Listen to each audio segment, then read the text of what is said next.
Comment sortir de sa timidité quand on est un jeune homme de 20 ans? Si aujourd'hui tu es un jeune homme de 20 ans, souvent stressé quand tu es entouré de gens et que tu as envie d'aller vers les autres, mais que tu sais pas comment faire, ce podcast, il est là pour toi. Il va te donner des pistes pour prendre confiance en toi et commencer à sortir de ta timidité. Peut-être que ça t'arrive régulièrement d'être entouré de gens, dans ton travail, à l'université. T'aimerais bien communiquer avec les personnes qui t'entourent pour te faire des amis et peut-être même pour trouver une copine, mais t'es souvent stressé par peur de ne pas savoir quoi dire aux autres. Tu sais pas comment entamer une conversation avec les filles et les garçons qui t'entourent. Peut-être que t'as l'impression de ne pas être intéressant ou de ne pas savoir quoi dire. Tu sais pas comment mettre en avant ta personnalité. C'est frustrant d'être entouré de plein de monde, d'avoir envie de créer des liens et de faire des rencontres, mais de ne pas savoir comment faire. Et pourtant, il existe une solution. Beaucoup de personnes n'osent pas mettre en avant leur personnalité par peur d'être différents. Résultat, elles se noient dans la masse des gens. La solution, c'est de mettre en avant ta personnalité. Les gens ne parleront pas juste avec toi pour tes conversations. Ils apprécieront ta présence parce que c'est toi, pour qui tu es. On est irremplaçable. Personne ne peut avoir ton style, ta façon d'être, ta vision du monde qui est unique. Et encore moins tes expériences. La façon la plus simple pour se connecter facilement aux gens, c'est de partir de toi-même. Partir de tes expériences, de ce que tu aimes faire, de tes activités, même si tu en as pas beaucoup.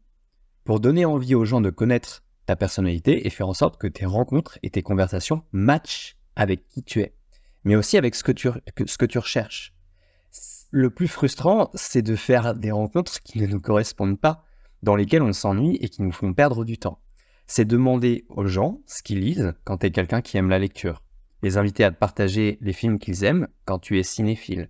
Leur demander comment était leur dernier voyage ou quel serait leur voyage de rêve si c'est quelque chose d'important pour toi.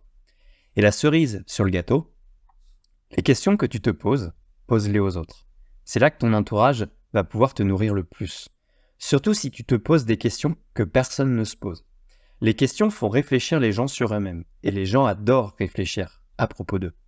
Leurs réponses vont te donner de nouvelles perspectives sur toi-même, tout en invitant les autres à parler d'eux. Et tout le monde aime parler de soi. Plus besoin de se casser la tête pour trouver des sujets de conversation, c'est toi qui les inventes. Ta personnalité, c'est ta force. Le plus important est de plaire pour qui on est. Sinon, on se fait rejeter pour quelqu'un qu'on n'est pas. De cette manière, tu vas attirer des gens qui vont réellement t'apprécier. Et tu vas en repousser d'autres aussi, qui de toute façon ne t'auraient pas apprécié pour ta personnalité et tes valeurs. Les gens que tu rencontres vont alors tisser des liens avec toi pour des amitiés qui seront authentiques.